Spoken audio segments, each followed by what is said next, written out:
मैं हूं पास्टर नज़ीर विक्टर और मैं फिर स्पेशल प्रिपरेशन प्रोग्राम के साथ आपकी खिदमत में हाजिर हुआ हूं। और आज हम गुड फ्राइडे के हवाले से कुछ जो है वो सीखेंगे। आइए हम पाक कलाम में से देखेंगे मुकद्दस लूका रसूल की मार्फत लिखा गया अंजीली बयान, उसका 22वां बाब और उसकी 47वीं आयत से पढ़ना चाहता हूँ। लिखा है, वो ये कह ही रहा था कि देखो एक भीड़ आई और 12 में से वो जिसका नाम यहूदा था उनके आगे आगे था। वो यीशु के पास आया कि उसका बोसा ले। यीशु ने उससे कहा, ए यहूदा, क्या तू बोसा लेकर इब्ने आदम को पकड़वाता है? जब उसके साथियों ने मालूम किया कि क्या होने वाला है तो कहा, ए खुदावंद, कि हम तलवार चलाएं? और उनमें से एक ने सरदार काहन के नौकर पर चलाकर उसका दाहिना कान उड़ा दिया। यीशु ने जवाब में कहा, इतने पर कफायत करो, और उसके कान को छूकर उसको अच्छा किया। फिर यीशु ने सरदार काहनों और हैकल के सरदारों बुजुर्गों से जो उस पर चढ़ आए थे कहा, क्या तुम मुझे डाकू जानकर तलवारें और लाठियां लेकर निकले हो? जब मैं हर रोज हैकल में तुम्हारे साथ था तो तुमने मुझ पर हाथ ना डाला, लेकिन ये तुम्हारी घड़ी और तारीकी का अख्तियार है। पाकलाम के पढ़े बड़े खुदा की खास बरकत हो, आमीन।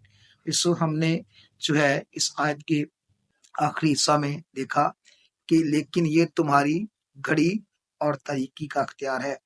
जिस तरह हमने पहले पाक जुमेरात पर बात की, ये बहुत कड़ी से कड़ी मिलती है कि खुदावन यीशु मसीह गसमनी बाग में गए और वहां पे वो दुआ करते हैं। वो 3 बार कहते हैं, ए बाप, अगर हो सके तो प्याला मुझसे हटा ले, तो मेरी नहीं बल्कि तेरी मर्जी पूरी हो।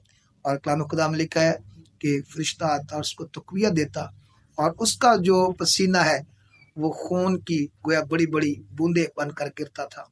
और क्या कहा जाता है कि जब पसीना या पानी और खून मिलता है तो इंसान की मौत वाक़या होती है। ये इंतहाई घड़ी जो है यीशु के लिए जो है वो जिंदगी और मौत की कश्मकश में है। और बहुत सारे फकरीन इस बात पर भी मुतफिक होते हैं कि खुदावन यीशु मसीह जब बाप से दुआ कर रहे हैं तो वो ये नहीं कि वो सलीबी मौत से बचना चाहते हैं, बल्कि उस वक्त अबलीस की पूरी कोशिश है कि उस पर जो है वो मौत को लागू कर दे डर और खौफ के साथ। लेकिन खुदावन यीशु बाप से कह रहे हैं, वो किसकी बात कर रहे हैं कि जिस मंसूबा के लिए तूने मुझे भेजा है उसकी बात करना चाह रहे हैं। इसलिए लिखा है, रसूल फरमाते हैं कि उसकी सुन ली गई। तो मुख्तसर मैं बताना चाहता हूँ कि खुदावन यीशु मसीह ने गसमनी बाग में से ही जो है वो खुदा के साथ बाप के साथ रफाकत की, और फिर उसके बाद हम देखते हैं कि वहीं से भी पकड़वाए जाते हैं और यहूदा अस्करियोती यीशु को पकड़वाता है। और तकरीबन उसके पकड़वाए जाने का जो वक्त है वो तकरीबन रात 1 बजे का है। और फिर जिस तरह से उनकी पहली जो पेशी है वो सरदार काहन के पास 2 बजे होती है, और फिर उसके बाद जो है उसे पिलातूस के पास ले जाता है, फिर उसे हेरोदीस के पास भेजता है। हेरोदीस फिर जो है वो उसे पिलातूस के पास भेजता है, और इसी तरह से खुदावन यीशु मसीह के लिए पिलातूस जो है वो फिर सलीबी मौत का आर्डर करता है, जो तकरीबन 6 बजे का वक्त है। और फिर इसी तरह से मुबारक जुमा शुरू होता है, हो चुका है, और फिर खुदावंद यीशु मसीह को तकरीबन 8 बजे जो है वो सलीब पर लटकाया दिया जाता है। उसके हाथ मुबारका में कील ठोंके जाते हैं, पाँव मुबारका में, और फिर जो है ये सारा प्रोसीजर जो उसके थप्पड़ मारने का है, सर पर कांटों रखने का है, अजियत देने का, तमस्कर उड़ाने का, ये सारा काम जो है वो जारी व सारी है। और खुदावंद यीशु मसीह को जब सलीब पर लटका जाता है तो अब यही मसीहों के लिए एक शानदार और उनके कफारे का दिन है, जिसको आज बड़े धूमधाम से बड़े ईमान की पुख्तगी के साथ पूरी दुनिया में इस बात को नशर करते हैं और दूसरों के लिए भी बबरकत बनते हैं कि खुदावंद यीशु मसीह मेरी खातर, हर मसीह ईमानदार की खातर, कुल बनी इंसान की खातर सलीब पर जो है वो तकरीबन 6 घंटे जो है वो दुख और अजियत में रहे। लेकिन सलीब पर से भी उन्होंने जो है वो अपनी ज़ुबान मुबारका को जो है वो कलमात की جیل استعمال کیا ہے۔ ہم دیکھتے ہیں کہ سلیپ پرسنوں نے جو پہلے 3 کلمے جو ہیں وہ دوسروں کے لیے اور پھر باقی 4 کلمے جو ہیں وہ اپنی ذات کے متعلق بیان کیے ہیں، لیکن آج ہمارا جو مقصد یہ ہے کہ خداوند یسوع مسیح جو راست باز ہے، جس کی جو ہے وہ راست باز کی موت پر آسمان اور پھر سے چٹانیں، زمین کا لرزنا، چٹانوں کا تڑکنا اور پھر اس طرح سے مقدس کا پردے کا پھٹ کر 2 حصوں میں تقسیم ہونا اس بات کو ظاہر کرتا ہے کہ بنی نوع انسان جو خدا کی رفاقت سے دور ہو چکا تھا، خداوند یسوع مسیح جو راست باز ہے، اس کی موت کے وسیلہ سے پھر اس کا لنک، اس کا تعلق، اس کی رفاقت خدا کے ساتھ استوار ہو گئی۔ اور وہاں پر ہم گواہیوں کو بھی دیکھتے ہیں کہ ایک صوبے دار جو ہے وہ چلا اٹھتا ہے کہ یقیناً یہ بے گناہ اور یہ خدا کا قدوس اور یہ خدا کا بیٹا ہے۔ ہم اس بات کو جانے، اس نے کہا یقیناً یہ شخص راست باز تھا۔ جب ان باتوں کو اسٹڈی کرتے ہیں تو علم ہوتا ہے کہ آج بھی جو صلیب کا پیغام ہے وہ مسیحوں کے لیے ایک بڑی زندہ دلی کا ایمان ایک منصوبہ رکھتا ہے۔ ہم اس بات کو جانیں کہ جس طرح میں اکثر کہتا ہوں کہ ہمارے بدن کے اندر ریڑھ کی ہڈی ہے، اگر وہ ڈیمیج ہو جائے تو پورا بدن ڈیمیج ہو جاتا ہے، اسی طرح مسیح ایمان میں جو ہے وہ صلیب کا پیغام ہے، اگر ہم اسے خارج کر دیں تو مسیح ایمان کھوکھلا ہو جاتا ہے۔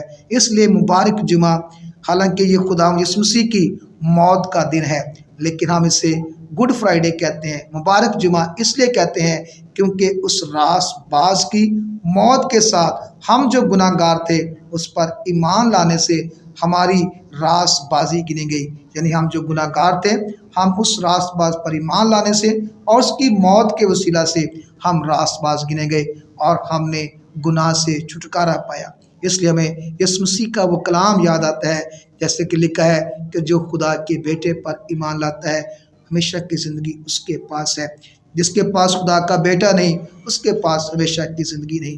اس لیے میرے عزیزو، گڈ فرائیڈے کی عبادت کو میں شامل ہونا، برکت پانا ہر مسیح کے لیے لازم ہے، اور یہی نہیں بلکہ اس تہوار کو لوگوں میں بھی بیان کرنے کی ضرورت ہے، کیونکہ ہر ایک شخص جو ہے وہ انجیل کی منادی کے لیے ہے، ہر مسیحی انجیل کی منادی کے لیے ہے۔ اس لیے یہ دن تواریخ کے اوراق پر لکھا ہوا ہے اور آج بھی پوری دنیا میں مسیح لوگ اس دن کو مناتے ہیں، جبکہ یسوع مسیح کی موت کا اعلان کرتا ہے، لیکن ایک جو موتزدہ انسان ہے، جو گناہ کے اندر ہیں، گناہ کی موت میں ہے، ان کے لیے زندگی کا اعلان کرتا ہے۔ اس لیے آپ کو اسپریچول پریپریشن پروگرام کی جانب سے گڈ فرائیڈے، پاک جمعرات، اس طرح سے ایڈوانس آپ کو ایسٹر مبارک ہو۔ میں پھر آپ سے ریکویسٹ کرنا چاہتا ہوں کہ آپ کو ہمارے پروگرامز اگر پسند آتے ہیں، آپ برکت پاتے ہیں، تو آپ جو ہیں وہ اپنی رائے ہمیں دیا کریں، اور اس کے ساتھ ساتھ آپ ہمارے ساتھ رابطہ کریں دیے گئے نمبرز پر، ہمارے پاس آ کر آپ اپنی برکت کی بات کو، نیک بات کو، آپ جو ہے وہ اچھے کلام کو جو خدا نے آپ کو پیغام دیا ہے، آپ اس کو لوگوں تک پہنچا سکتے ہیں۔ یہ چینل آپ کا، میرا، سب کا ہے، کیونکہ یہ چینل جو ہے وہ ہمیں روحانی طور پر تیار کرتا ہے۔ اس لیے لازم ہے کہ ہر ایک روح جو ہے وہ بچے، کیونکہ خداوند کسی کی ہلاکت نہیں چاہتا، وہ چاہتا ہے کہ ہمیشہ کی زندگی پائے۔ خدا آپ کو مجھے بڑی برکت دے، آمین۔